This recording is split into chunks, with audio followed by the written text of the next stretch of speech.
This is the second session of devising communication strategy.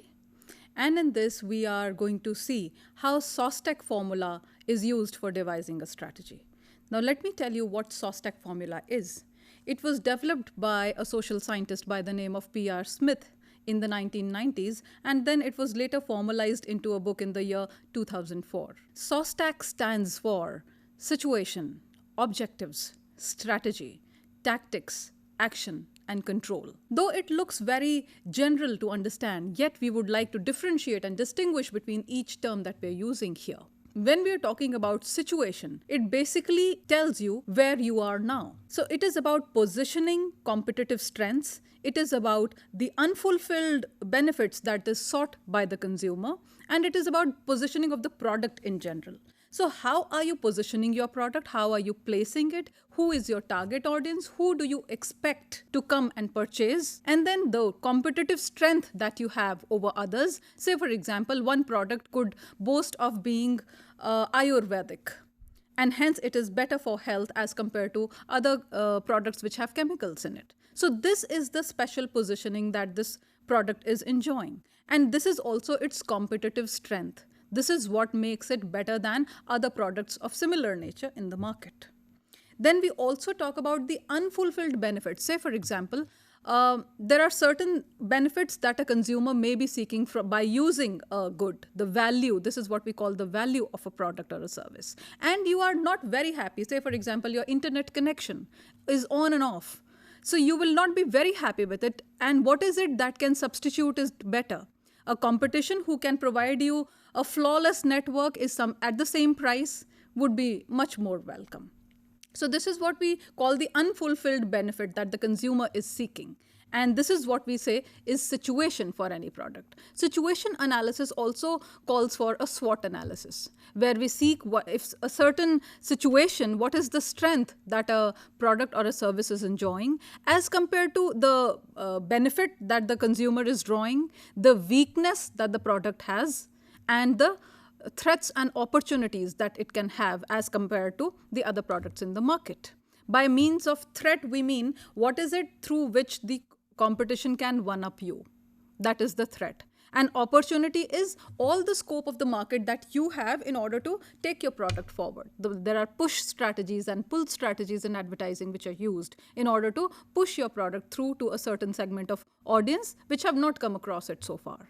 So that is called the situation. Then let us go to objectives. Objectives is where we want to be. Objective is the aim, the final target that we want to reach. So this is, say for example, our sales volume is certain thousand crores and we want to reach another figure of multiples of 10. So how do we approach the whole idea? What are the various marketing objectives and communication objectives that you would devise in order to sustain those objectives fruitfully? Then the third thing in SOSTEC formula is strategy itself. I just told you in the last session that strategy is a plan of action and how it is being implemented. It is a skillful scientific way of planning a plan of action, controlling a plan of action, and directing a plan of action, keeping in mind what the competition is doing. So that is what we call a strategy. Tactics are little blocks within the strategy.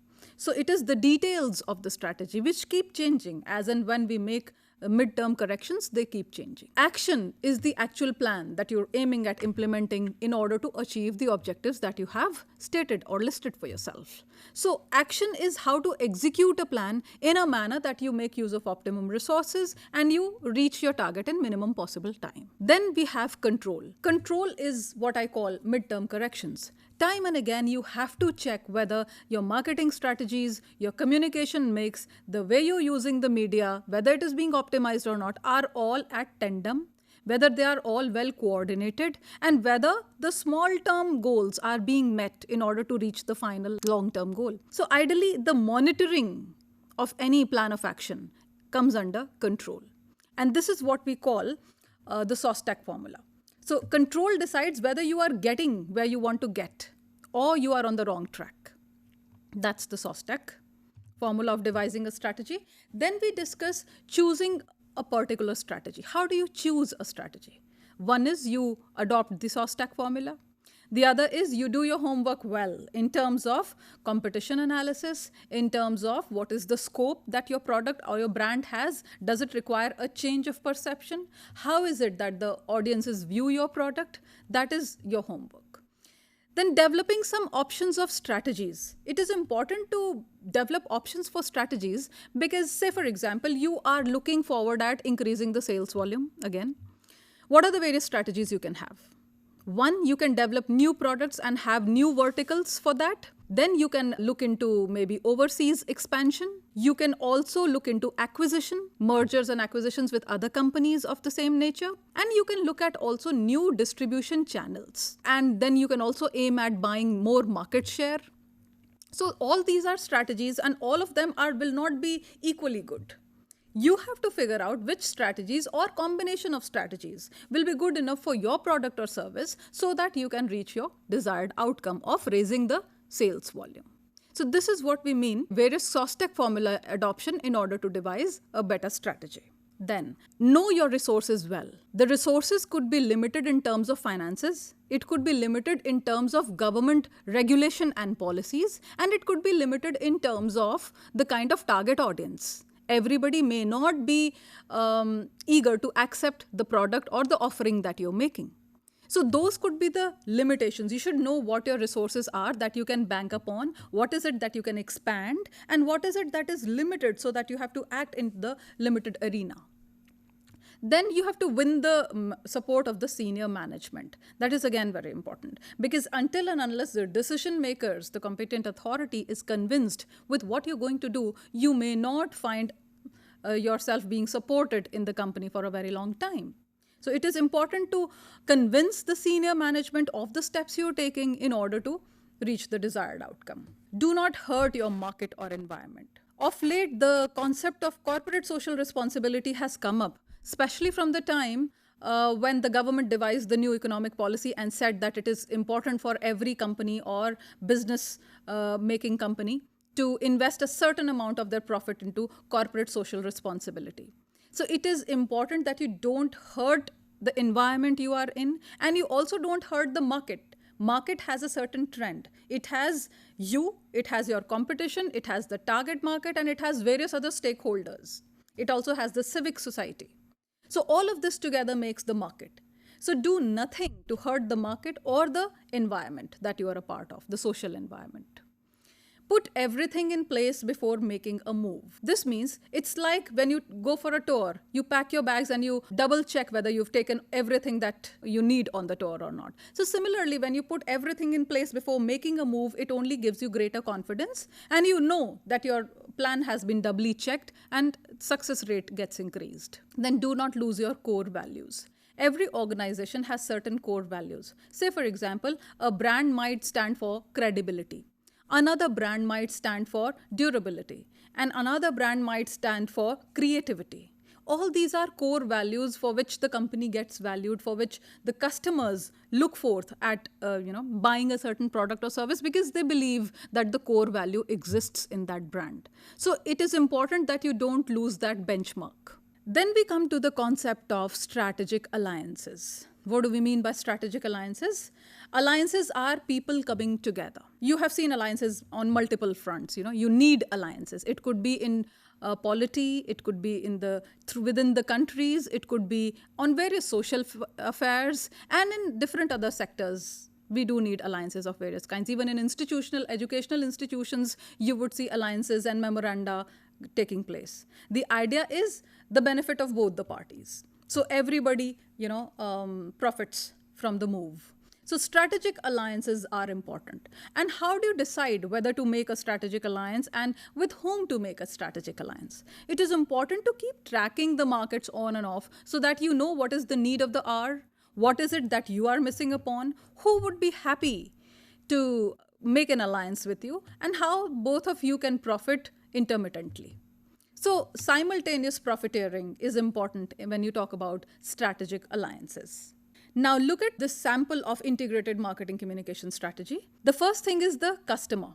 Say, for example, you're out to make a strategy for any brand or product. What are the things you're going to list down? One is the consumer. The consumer is always the king.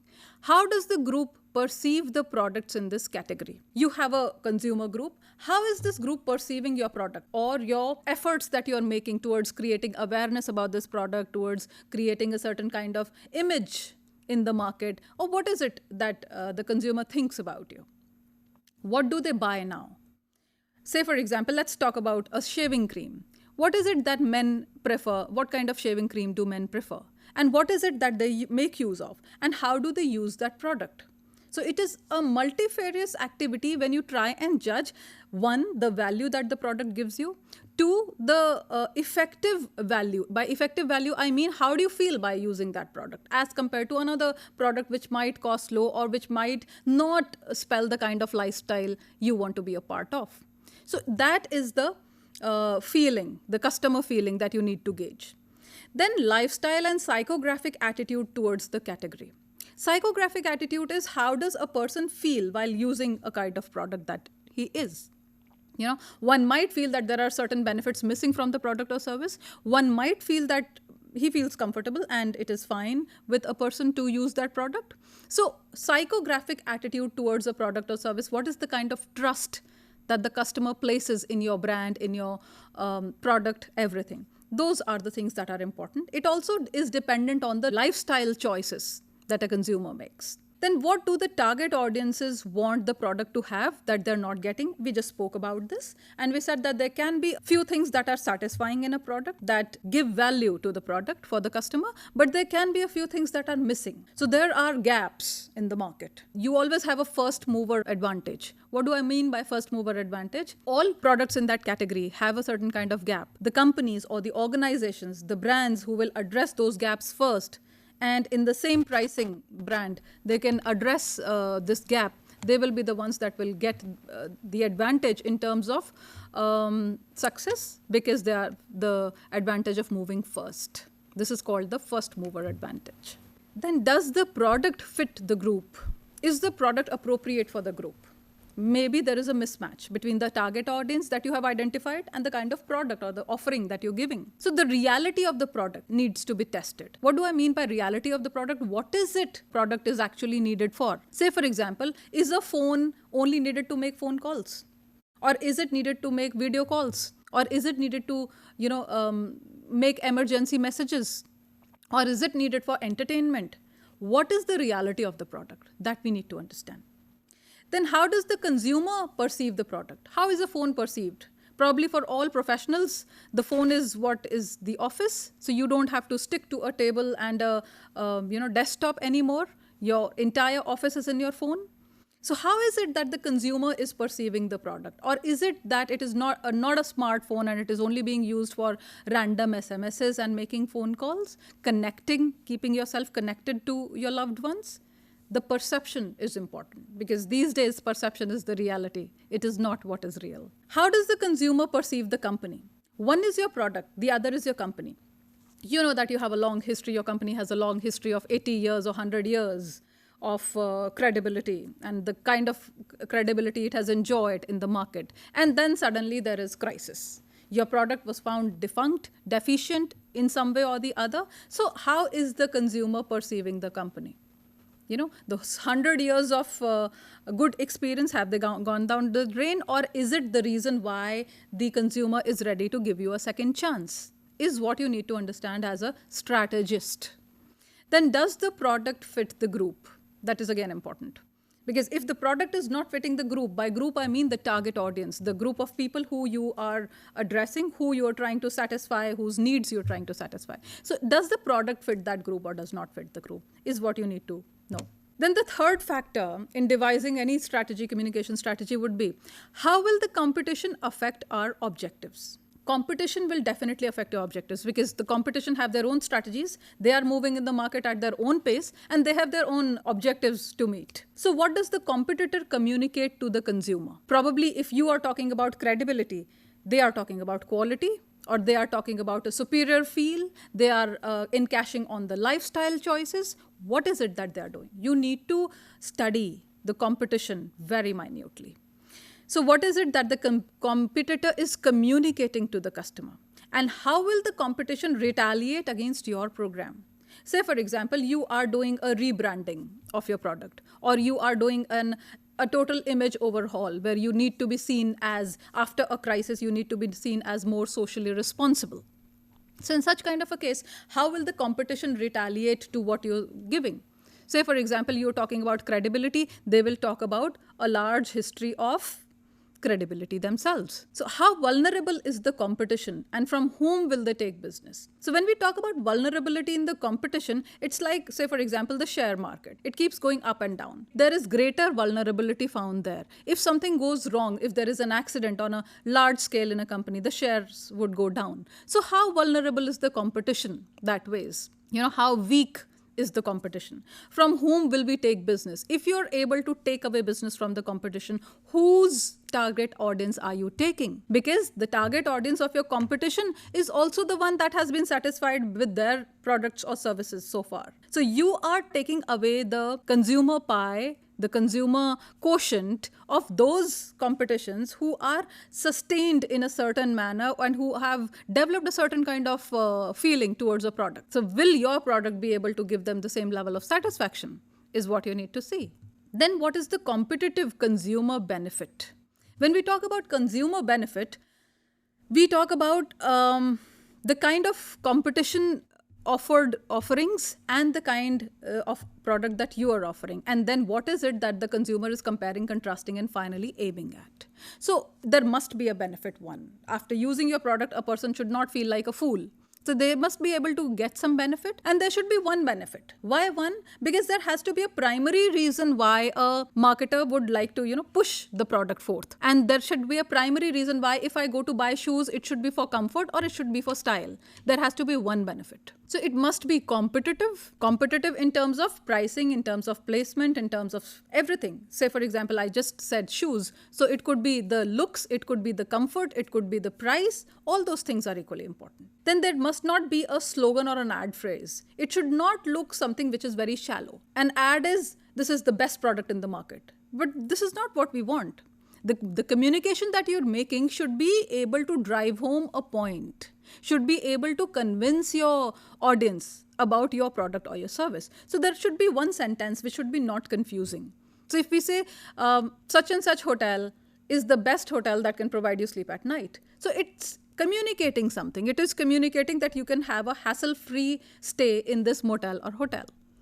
So this should be the one sentence. It should not be the best hotel in town. No. So how will marketing communications make the benefit believable to the customer?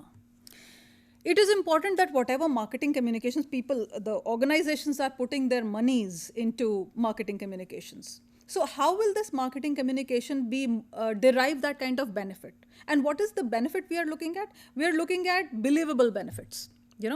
When you're putting in your monies into TV ads, into crowdsourcing, into newer kind of marketing strategies, what is it you're aiming at? You are aiming at your audience listening to you and believing you. So believability is a very important factor, because if any brand loses its credibility in the market, it is difficult that they will be able to, have further customer base. And then product reason. Why should I buy your product? What is it that makes it important for me to buy your product in the market? Perceptual support. Perceptual support means what is the kind of perception that the consumer harnesses towards your product or service. And the communication support, of course. Communication support could be in terms of sale, could be in terms of yearly sales and discounts, could be in terms of how your product is better than the others that are there in the market and at the same price. So that is the communication support. These three perceptions, these three points are important when you're trying to decide whether your marketing communication is believable or not. The product reason, the perceptual support, and the communication support. Now, what should be the personality of the brand? Brand personality is something, it's like corporate personality and corporate identity that we are talking about here when we talk about the personality of a brand. Say, for example, one newspaper, which is very old in the market and has been there, say, for example, a Hindi or any other vernacular language newspaper exists in a market for the past 50, 60 years. How would you like to portray the personality of, if you are asked to, explain what kind of a person will this newspaper look like. Probably it would be a traditionalist looking person. It would be somebody who would be dressed up in a traditional clothing or something like that, as compared to a newspaper which is not a hard copy newspaper. It is only there online. How would you see it? Probably you would see it as somebody who's a professional, who is tech savvy, who's young, who's smart, who knows what he's doing. So that is the corporate personality or the corporate identity of any brand. So what is the personality of a brand? You have to decide what kind of personality you want to give your brand, because it is very important that once this personality is in place, it is difficult to change it easily. It is more like the attitude that any person has. So what is the main point you want the consumer to take away from the communication? Like I said, communication does not have to be confusing at all. And that there has to be one takeaway, home-driven point.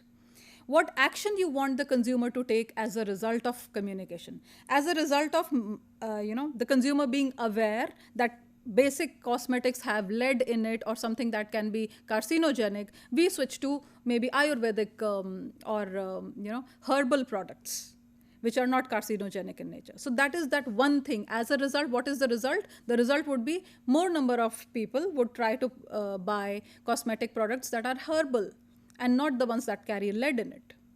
This is the action you want the consumer to take. Then what is the perceptual effect? How have you started viewing this brand who has been telling you that, look, lead is carcinogenic and all the products that you're using are carcinogenic? There is a perceptual effect that the audiences will have, that you will be able to trust this company better, because you are also going to check online and through other sources whether the information given to you is correct or not. And then there will be a certain credibility that will be built. Consumer contact points and future research is the last thing that needs to be stressed here. Consumer contact points are important so that consumers get in touch with you, and future research so that you can improve upon your plan in a better manner. So after this is the end of the session, and I hope you have found it fruitful and you have enjoyed being through this session. And the last case study that I cited, the example that I cited, will help you make your own strategies and integrated marketing plans and adopt those strategies to put into projects. Thank you very much for being with us.